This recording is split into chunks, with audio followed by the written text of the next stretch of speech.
हिंदू सनातन धर्म में पुरुषोत्तम मास का विशेष महत्व है। पुरुषोत्तम मास 3 सालों के बाद हमें प्राप्त होता है। पुरुषोत्तम मास में कोई भी नियम न कर पाने की स्थिति में यदि हम इन 5 दिनों में जप तप ध्यान दान पुण्य आदि करें तो पुरुषोत्तम मास का पुण्य हमें प्राप्त हो जाता है और हमारा हृदय पवित्र हो जाता है। पुरुषोत्तम मास में जप ध्यान सत्संग विशेष पुण्यदायी है। धरती पर शयन पत्तल में भोजन और ब्रह्मचर्य का कठोर व्रत धारण करना चाहिए। नित्य प्रति गीता के 15वें अध्याय का पाठ करने से माता लक्ष्मी विशेष प्रसन्न होती हैं। मंदिर में गुरुद्वार में और पीपल के वृक्ष के नीचे दीप दान करना चाहिए।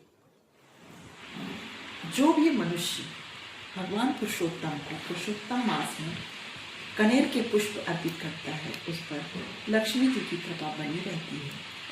आरोग्य और शांति की प्राप्ति होती है और जीवन के संकट दूर हो जाते हैं।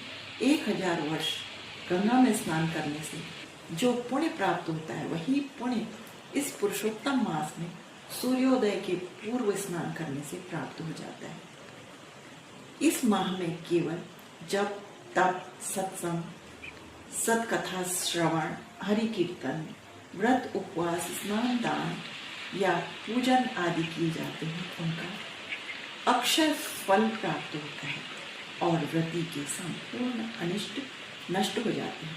पितरों की प्रसन्नता के लिए इस मास में गीता के 7वें अध्याय का अर्थ सहित प्रेम पूर्वक पाठ करना और गायों को हरी घास एवं चारा खिलाना चाहिए। इस मास में आंवले के वृक्ष के नीचे बैठकर भोजन करने से स्वास्थ्य और प्रसन्नता प्राप्त होती है। पुरुषोत्तम मास में जप सत्संग ध्यान पुण्य कर्म आत्मचिंतन आदि करना विशेष लाभकारी है। इस मास में मांगलिक कार्य विवाह नामकरण जनेऊ संस्कार गृह प्रवेश आदि वर्जित। अधिक मास में आंवले और तिल के उपटन करके स्नान करना चाहिए। अधिक मास में तुलसी पूजन से भगवान विष्णु विशेष प्रसन्न होते हैं। घर में सुख समृद्धि धन और आरोग्य की प्राप्ति होती है।